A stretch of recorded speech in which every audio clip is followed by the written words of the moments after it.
நம்ம குழந்தைகளை கண்டிக்கும் போது நாம அவங்க மேல வச்ச அன்பை வெளிப்படுத்துறோம். பைபிள் ரொம்ப தெளிவா சொல்லுது, நீங்க உங்க குழந்தைகளை கண்டிக்கலன்னா நீங்க அவங்களை நேசிக்கலன்னு சொல்லுது. தேவன் தம்முடைய அன்பின் நிமித்தமாக நம்மை கண்டிக்கிறார். உண்மையில எபிரேயர்ல இருக்கிற ஒரு பகுதி சொல்லுது, தன் மகனை நேசித்தால் அவனை கண்டிக்காத எந்த தந்தை இருக்கிறார்?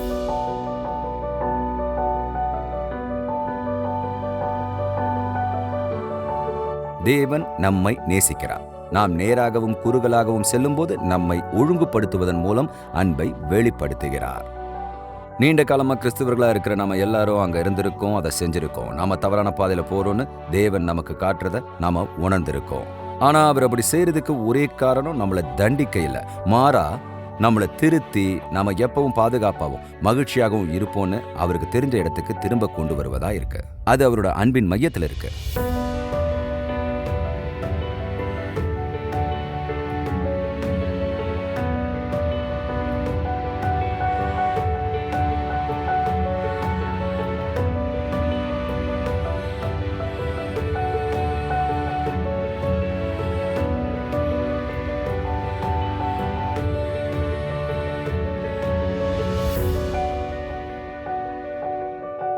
அதனால கண்டிப்பு தீமை இல்ல, கண்டிப்பு நல்லது. இது வெறுப்போட வெளிப்பாடு இல்ல, அது அன்பின் வெளிப்பாடு. சில வருஷங்களுக்கு முன்னால டானாவும் நானும் முதல் முறையா ஐரோப்பாவுக்கு போனோம். ஐரோப்பா எப்படி இருக்குன்ற எண்ணம் எங்களோட மனசுல எப்பவும் இருக்கும். ஆனா ஐரோப்பாவோட சில பழமையான நகரங்களுக்கு போய் கருமையா இருந்த பழைய கத்தீட்ரலை பார்த்தது எங்க 2 பேருக்கும் ஒரு ஆச்சரியமா இருந்தது. ஒரு கனவு மாதிரி இருந்தது. வரலாற்று புத்தகங்கள்ல அதோட படங்களை நாங்க பார்த்திருக்கோம். படங்களை பார்த்தப்போ அது அப்படி தெரியல. ஆனா பல வருஷங்களா இந்த பண்டைய கத்தீட்ரல்கள் கருமையாவும் அழுக்காவும் மாறிடுச்சு. அது உண்மையிலேயே கருப்பு நிறமாவே இருக்கு. அதை வேற எப்படி சொல்றதுன்னு எனக்கு தெரியல. 1000 வருஷங்களா கருப்பு நிறமாவே இருக்கு. நாங்க இத்தாலியில இருந்தப்போ பீட்சாவோட சாய்ந்த கோபுரத்தை பார்க்க போனோம். அங்க ஒரு கருப்பு கட்டிடத்தை பார்த்தோம். அவங்க கட்டிடத்தை சாரக்கட்டோட அமைச்சு அதை அதோட இயல்பான தோற்றத்துக்கு கொண்டு வர மணலை அள்ளத் தொடங்கினாங்க. நோட்ரிடேம் கத்தீட்ரலுக்கு போய் அந்த அழகான கத்தீட்ரலோட கருமையை பார்த்ததை பற்றி ஜான் எரிக்சன் டாடா சொல்றாரு. உண்மையில கட்டிடத்தின் மேலே படிஞ்சிருந்த கருமையும் பழைய அழுக்குகளும் ரொம்பவும் அதிகமாக இருந்ததுனால கூரையில் இருந்த ஓவியங்களையோ கட்டிடத்தின் எந்த ஓவியங்களையோ கட்டிடத்தின் வெளிப்புறத்தையோ பார்க்க முடியல. ஒப்பந்தங்கள் அப்புறம் கட்டிடக்கலையில் இருக்கிற எந்த அழகையும் உங்களால் அதில் பார்க்க முடியாது. அது வெறும் கருப்பு. சில வருஷங்களுக்கு அப்புறம் யாரோ ஒருத்தர் தனக்கு ஒரு புகைப்படத்தை மின்னஞ்சல் செய்ததாகவும் தான் வந்ததற்கும் அந்த புகைப்படத்தை பெற்றதற்கும் இடையில கதீட்ரல் மணல் தகர்க்கப்பட்டதாகவும் சொன்னார். அதை திரும்பவும் அதோட அழகுக்கு கொண்டு வந்தேன்னு சொன்னார். ஜானி எரிக்சன் டாடா 4 மடங்கு வலி கொண்டவங்க. அவங்க வாழ்க்கையில் ரொம்ப பெருசாக துன்பப்பட்டாங்க. அவங்க வாழ்க்கையில் தேவனுடைய கிருபைக்கு ஒரு சிறந்த சான்றாக இருந்திருக்காங்க. அவங்க அனுபவிச்சதை பற்றின அவங்களோட மதிப்பீடு இப்படி தான் இருந்ததுன்றது நம்மளை ஆச்சரியப்படுத்தக்கூடாது. இந்த உலகத்தோட கருப்பும் அழுக்கும் நம்மளோட வாழ்க்கையில் சேர நாம் அனுமதிக்கும் போது சில சமயங்களில் தேவன் அவருடைய மணல் அள்ளுற வேலையை பயன்படுத்தி அவர் நம்மளை எப்படி இருக்க விரும்புகிறாருன்றதுக்கான அழகுக்கு நம்மளை திரும்பவும் கொண்டு வரது அவசியம். அவங்க வாழ்க்கையில் நடந்த மணல் அள்ளுற வேலை அப்புறம் அவங்க அனுபவித்த துன்பம் பற்றி பேசினாங்க. விசுவாசிகளுக்கான துன்பமும் அப்படி தான், அது தேவன் நம்மளை மணல் அள்ளுவது போன்றதுன்னு அவங்க சொன்னாங்க. நாம் இருக்கணும்னு அவர் விரும்புகிற இடத்துக்கு நம்மளை கூட்டிகிட்டு போகிறதுக்காக. நிச்சயமாக நாம் பெரும்பாலானவங்க ஜானி எரிக்சன் டாடா போல் எதையும் அனுபவிச்சதில்லை. அதனால் அவங்க ஏன் அப்படி செஞ்சாங்கன்றதை புரிஞ்சிக்க மாட்டோம். ஜானி எரிக்சன் மாதிரி துன்பப்படுறத நம்மில் பெரும்பாலோர் விரும்புறதில்லை. மிக்க நன்றி. C.S. லூயிஸ் தன்னோட எழுத்துக்களில் ஒன்றில் விவரிக்கிற தேவனை நம்மில் பெரும்பாலோர் விரும்புகிறோம். அவர் சொல்கிறார், பரலோகத்தில் உள்ள ஒரு தந்தையை நாம் அதிகம் விரும்பவில்லை, பரலோகத்தில் ஒரு தாத்தாவை நாம் விரும்புகிறோம். நான் ஒரு தாத்தா, எனக்கு அது புரியுது. என்னோட பிள்ளைகள் அவங்களோட குழந்தைகளை என் வீட்டுக்கு கூட்டிட்டு வருவாங்க. நான் அவங்கள ஒருபோதும் கண்டிக்கிறதில்ல, நான் அவங்கள நேசிக்கிறேன். அதுக்காக தான் தாத்தாக்கள் இருக்காங்க. நான் அவங்களுக்கு வேண்டியதை வாங்கி கொடுப்பேன். ஆனால் அப்பாக்கள் வித்தியாசமானவங்க இல்லையா? அவங்க அந்த குழந்தைகளோட தான் வாழணும். அதனால அவங்கள நல்லா கவனிச்சுக்கணும். கிறிஸ்தவர்களான நாம கவனமா இல்லைனா இந்த மாதிரியில் விழுந்துடுவோன்றது C.S. லூயிஸோட கருத்து. பரலோகத்தில் நமக்கு ஒரு தந்தை இல்லை, ஒரு தாத்தா தான் வேணும். சரி, பரலோகத்தில் நமக்கு தாத்தா இல்லைன்றத இன்னைக்கு உங்களுக்கு நான் சொல்றதுக்காக வந்திருக்கேன். நமக்கு ஒரு தந்தை இருக்காரு, நாம் அவரோட பிள்ளைகள்னு பைபிள் சொல்லுது. இன்னைக்கு நம்ம தெரிந்திருக்கிற பகுதியில் அவர் நம்மளோட தந்தைன்றதுனால நம்மை குழந்தைகளை போல நடத்துறாருன்றதை நாம கண்டுபிடிக்க போறோம். பெரும்பாலும் நீங்க மக்கள்கிட்ட தேவனோட அன்பை பத்தி பேசும்போது அவங்க, சரி உங்களுக்கு தெரியும் தேவனுடைய அன்பை நான் நம்புறேனா இல்லையான்றது எனக்கு தெரியல, என் வாழ்க்கையில் என்ன நடக்குதுன்னு பாருங்க. நான் விவாகரத்தை அனுபவிச்சிருக்கேன், என் வீட்டை இழந்தேன், நான் இத்தனை வருஷங்களுக்கு அப்புறம் என் வேலையை இழந்தேன். ஒரு அன்பான கடவுள் என் வாழ்க்கையில் அந்த மாதிரியான விஷயங்களை எப்படி அனுமதிக்க முடியும்? தேவன் என்ன உண்மையிலேயே நேசிக்கிறார்னா அவர் ஏன் அது எனக்கு வர்றதை தடுக்கல? ஏன் எனக்கு இது நடக்க அனுமதிக்கிறாருன்னு கேட்பாங்க. நீங்களும் அதை கேள்விப்பட்டிருப்பீங்க. உங்க நண்பர்கள்ல சிலர் உங்ககிட்ட கேட்டிருப்பாங்க.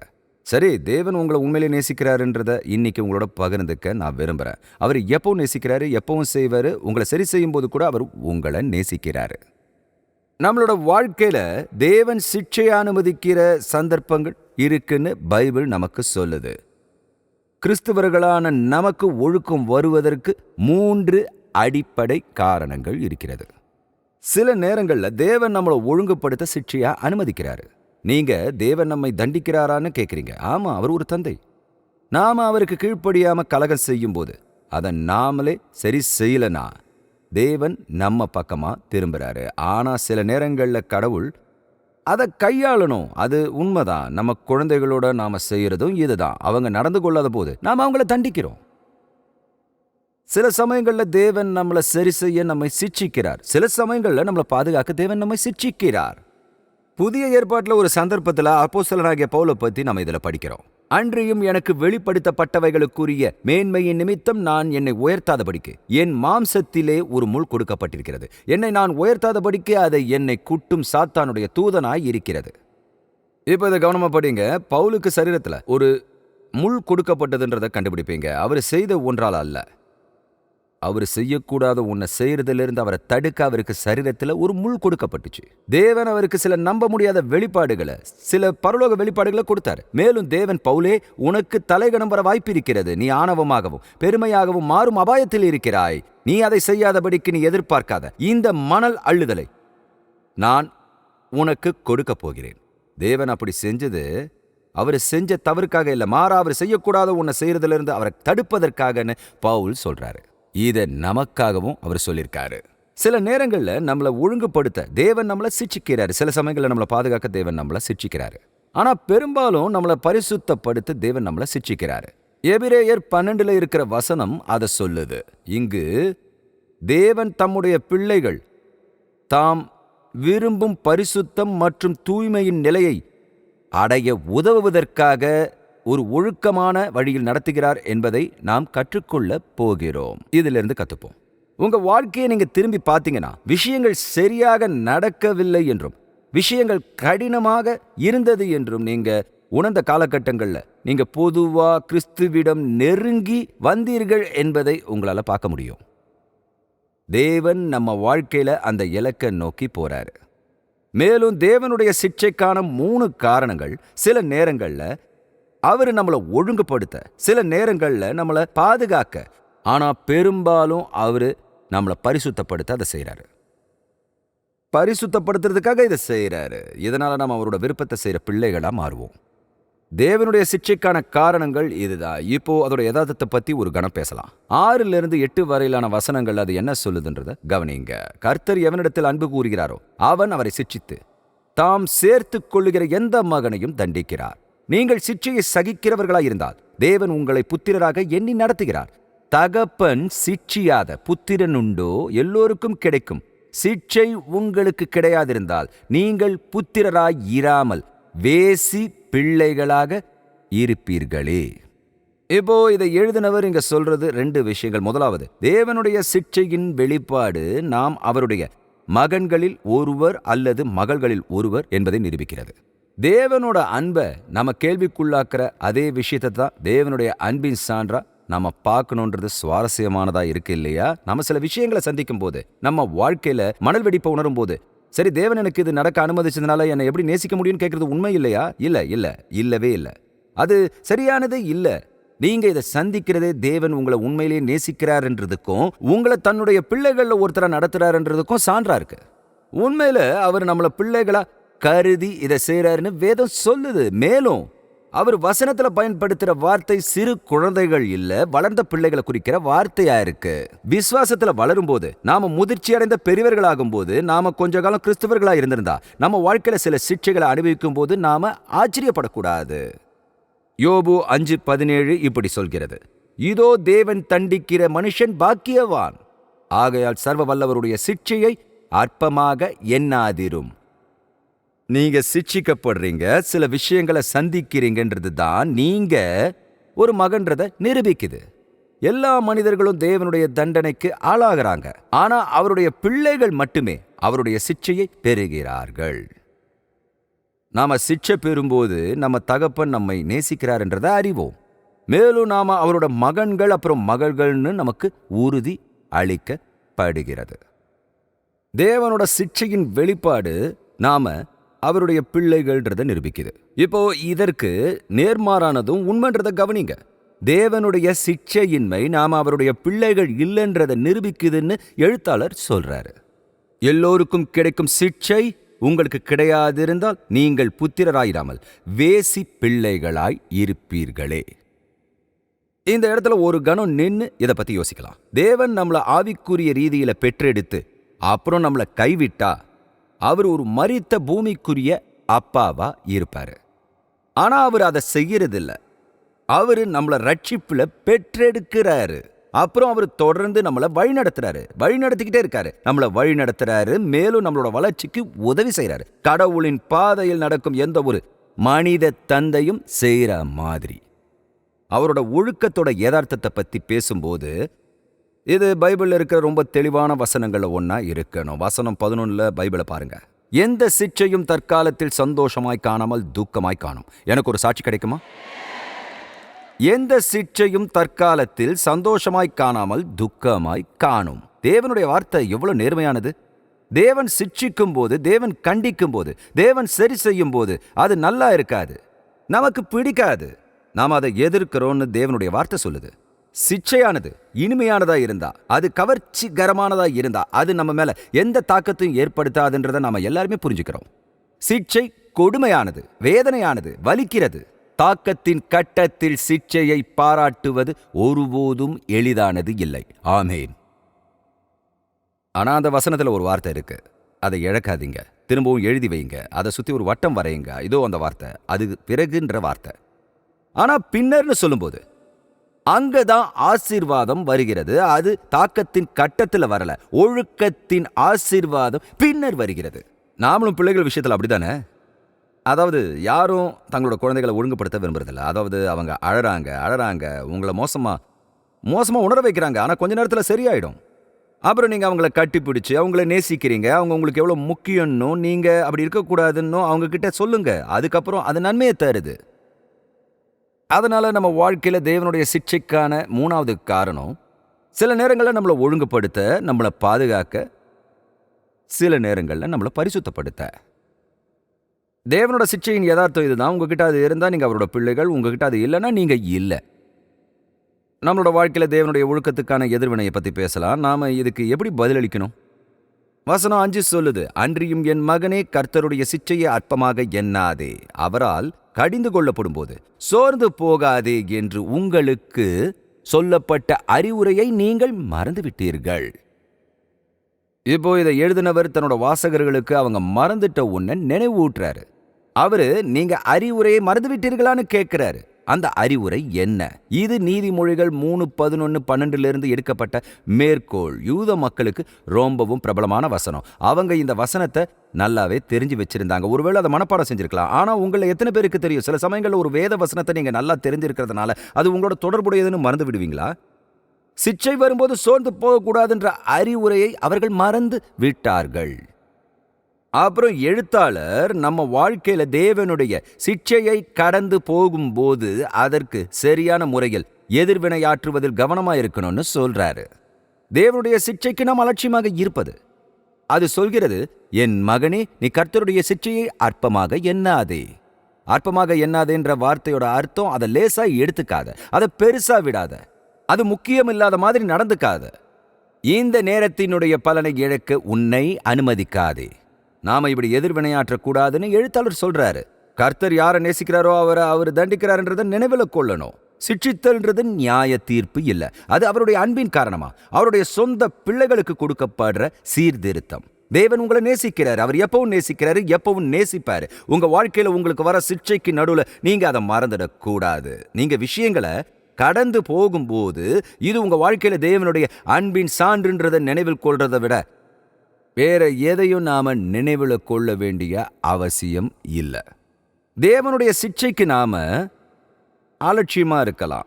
இதுல தான் பெரும்பாலானவங்க சிக்கிக்கிறோம். நாம அலட்சியமா மட்டும் இல்லை, நாம பயமுறுத்தப்படலாம். கவனிங்க, அவரால் கடிந்து கொள்ளப்படும் போது சோர்ந்து போகாதே. சிக்ஷையை பத்தி அலட்சியமா இருக்கிறவங்க சிலர் இருக்காங்க. அலட்சியமா இருக்கிறவங்க ஒவ்வொருத்தருக்கும் நூற்றுக்கணக்கான பயமுறுத்துறவங்க இருக்காங்க. அவங்கள பாதிக்கிற பயம் அவங்கள மயக்கமடைய செய்யுது.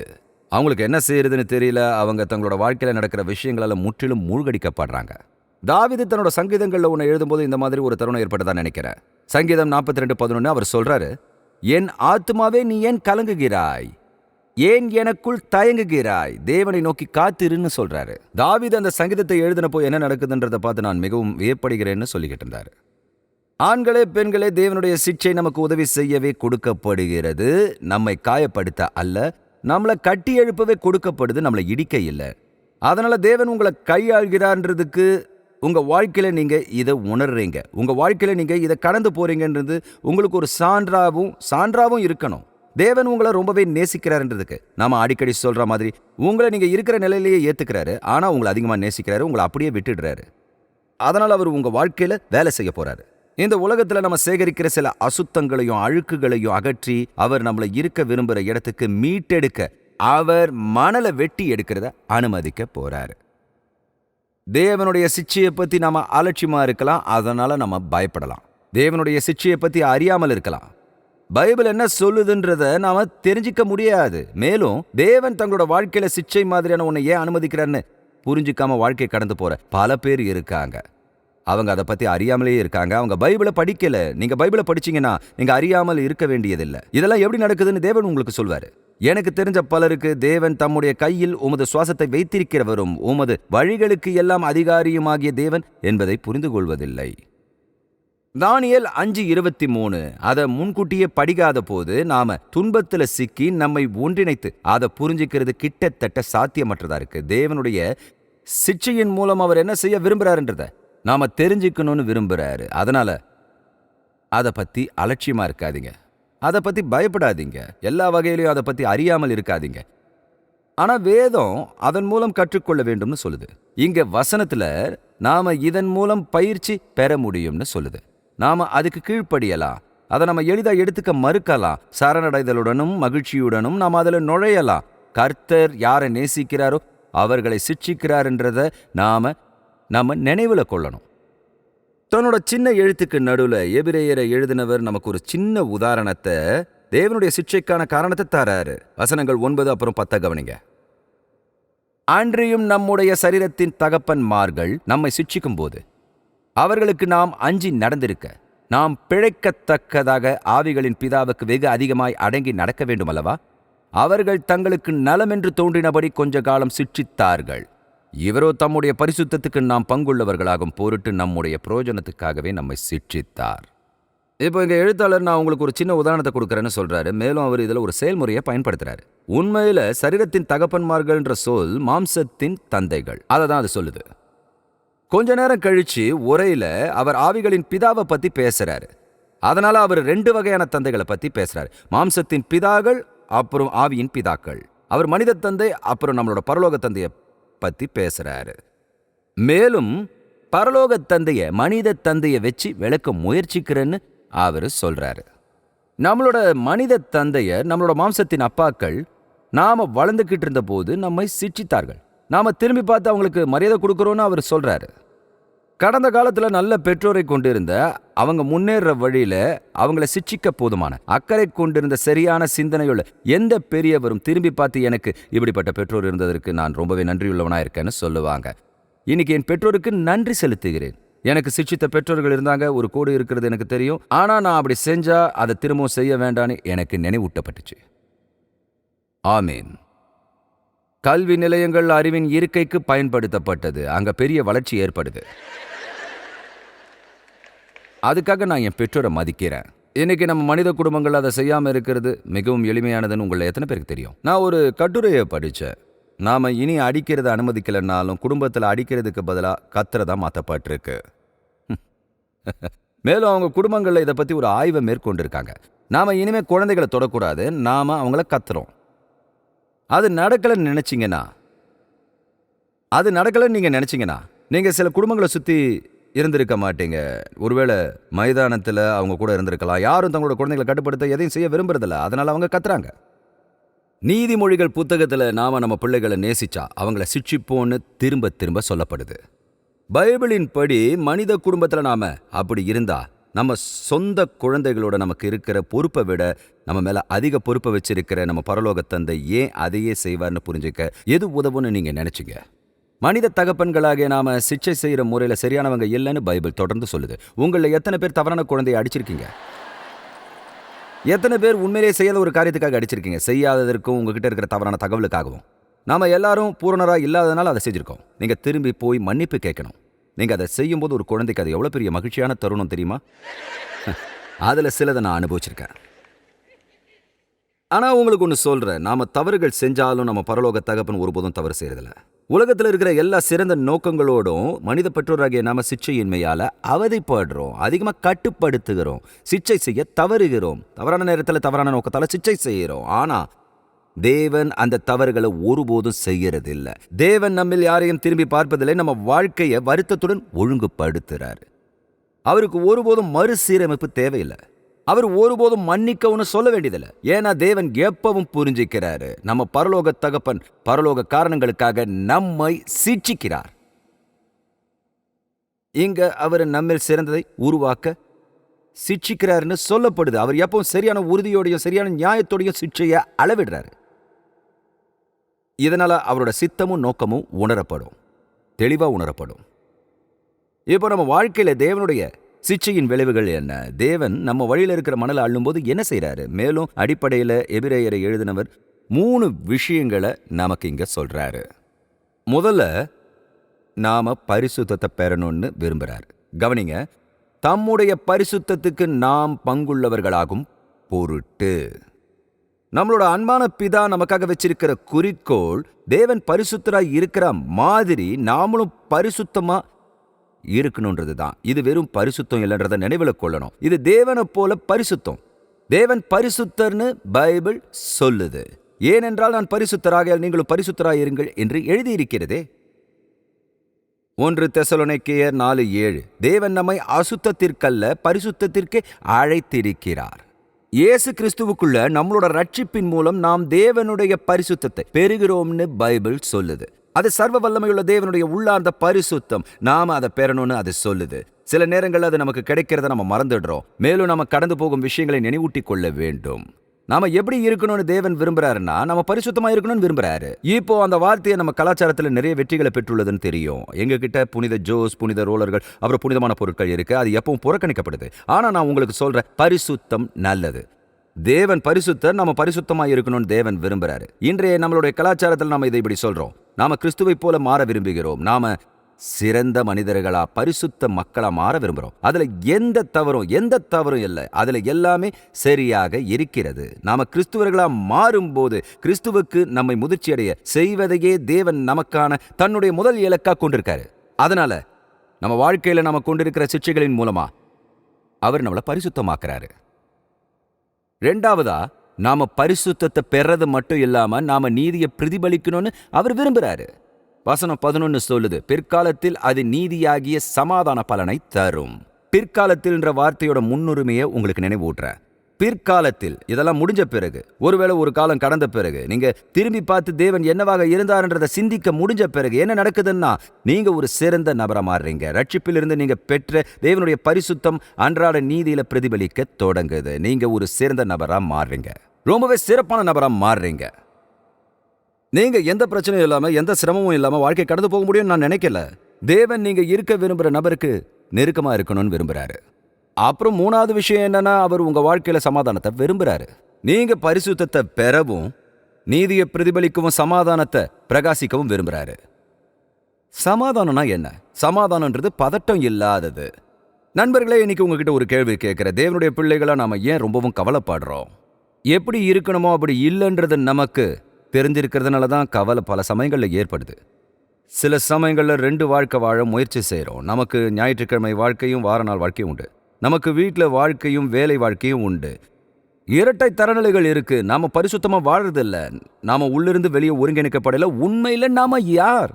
நீங்க பரிசுத்தத்தை சரியா பெற்று நீதிய பிரதிபலிக்க தொடங்கும் போது அதன் விளைவா உங்க வாழ்க்கையில சமாதானம் இருக்குன்னு பைபிள் சொல்லுது. உங்களுக்கு நீதியாகிய சமாதான பலன் கிடைக்கும். நான் கவனிச்சேன், நீங்க சொல்றத நான் கேட்டிருக்கேன். நாம எதிர்பார்க்காத விஷயங்களை சந்திக்கும் போது சில சமயங்கள்ல அது ரொம்ப கடினமா இருக்கும்போது நீங்க உங்க போதகரான என்கிட்ட திரும்பி வந்து, பாஸ்டர் நான் அதை எப்படி கடந்து வந்தேன்னு தெரியல, ஆனா நான் உங்களுக்கு ஒன்றை சொல்ல விரும்புகிறேன். நான் அந்த நாட்களை கடந்து போகும்போது கர்த்தர் எனக்கு ரொம்ப மதிப்பு மிக்கவராக இருந்தார். எனக்கு உண்மையானவராக இருந்தார். ஒன்று சொல்கிறேன், கர்த்தர் ஒரு காலத்தை விட இன்னொரு காலத்தில் விலை மதிப்பற்றவராகவும் உண்மையானவராகவும் அதிக பிரசனமாகவும் இருந்தாரா? இல்லை, அவர் எங்கும் நிறைந்தவர். அவர் எப்பவும் எல்லா நேரங்களையும் ஒரே நிலையில் இருக்காரு. ஆனால் நாம் விஷயங்களை சந்திக்கும் போது அவருடைய பிரசன்னத்தை நாம் அறிந்திருக்கிறோம் இல்லையா? அவரு நம்ம வாழ்க்கையில என்ன செய்யறாருன்றதுல நாம உணர்ச்சி வசப்படுறோம். அதனால நாம சோதிக்கப்படும் போது தேவன் எப்பவும் நம்முடன் இருப்பாருன்னு உறுதி அளிக்கிறாருன்றது உண்மைதான். தேவன் உங்களோட இருந்தா உங்களுக்கு தேவையான எல்லாமே உங்ககிட்ட இருக்கும். அவர் முழு ஆசீர்வாதத்தையும் கொண்டு வராரு. உங்களுக்கு பலம் தேவை, அவர் பலமுள்ள தேவன். உங்களுக்கு நம்பிக்கை தேவை, அவர் நம்பிக்கையின் தேவன். உங்களுக்கு சமாதானம் தேவை, அவர் சமாதானத்தின் தேவன். வல்லமை தேவை, அவர் சர்வ வல்லமையுள்ளவர், சர்வ வல்லமையுள்ள தேவன். அவர் கண்மலையான கர்த்தர், அவர் பள்ளத்தாக்கின் தேவன், அவர் பகலின் தேவன், அவர் இரவின் தேவன். அவர் முழுமையா கையாளாத எந்த சூழ்நிலையும் இல்லை. நீங்க உங்க சூழ்நிலைகளை கடந்து போகும்போது அவர் அதை உங்ககிட்ட கொண்டு வராரு. அவர் உங்களோட இருக்காரு. பைபிள் நமக்கு சொல்றது இதுதான். ஏதோ உலகத்தின் முடிவு பரியந்தம் சகல நாட்களிலும் நான் உங்களுடனே கூட இருக்கிறேன். அதை தான் நானும் உங்களுக்கு சொல்ல முயற்சி செய்கிறேன். நீங்க எதை சந்திச்சாலும் தேவன் உங்களை நேசிக்கலன்றதுக்கான சான்றா அதை எடுத்துக்காதீங்க. ஆனா நீங்க அவருடைய குழந்தைகள ஒருத்தர். அவர் உங்களை நேசிக்கிறாருன்றத உணர்ந்ததா ஏத்துக்கங்க. அப்புறம் அந்த சத்தியத்துல நம்பிக்கையும் அறிவையும் எடுத்துக்கங்க. அவர் உங்களோட இருக்காரு. ஏன்னா கவனிங்க என்னுடைய நண்பர்களே, தேவன் உங்களை நேசிக்கிறாரு. அவர் எப்பவும் நேசிக்கிறாரு, எப்பவும் நேசிப்பாரு. இன்றைய திருப்புமுனை நிகழ்ச்சியில் இந்த நற்செய்தியை பார்த்ததுக்கு ரொம்ப நன்றி. தேவனோட வார்த்தையால நீங்க ஊக்குவிக்கப்பட்டிருப்பீங்கன்னோ, நம்மளோட அன்பான தேவனோட உறவு வச்சிருக்கிறதுன்னா என்னன்றத பத்தியும் இன்னும் அதிகமா கண்டுபிடிச்சிருப்பீங்கன்னு நான் நம்புறேன். நீங்க அவரோட தனிப்பட்ட உறவை கொண்டு இருக்கலன்னா, அதை நீங்க தொடங்க விரும்புனீங்கன்னா இன்னைக்கே அதை செய்யலாம். தேவனோட இலவச ரட்சிப்பின் பரிசை பெற நீங்க செய்ய வேண்டியதெல்லாம் உங்க பாவத்திலிருந்து மனம் திரும்பி ஆண்டவராகவும் ரட்சகராகவும் இருக்கிற இயேசு கிறிஸ்துவிடம் திரும்புவதுதான். இன்னைக்கு நீங்க இந்த விசுவாசப்படி எடுத்திருந்தா, நம்பகமான ஊழியத்தையோ இல்ல உள்ளூர் தேவாலயத்தையோ தொடர்பு கொண்டு உங்க முடிவை பத்தி யார்கிட்டையாவது நீங்க தெரிவிக்கணும்னு உங்களை ஊக்குவிக்கிறேன். உங்களோட புதிய விசுவாசத்துல நீங்க தொடர்ந்து வளரணும்னு நான் பிரார்த்தனை செய்யறேன். தேவன் உங்களை ஆசீர்வதிப்பாராக. திரும்பவும் இதே நிகழ்ச்சியில உங்களை சந்திக்கிறேன்.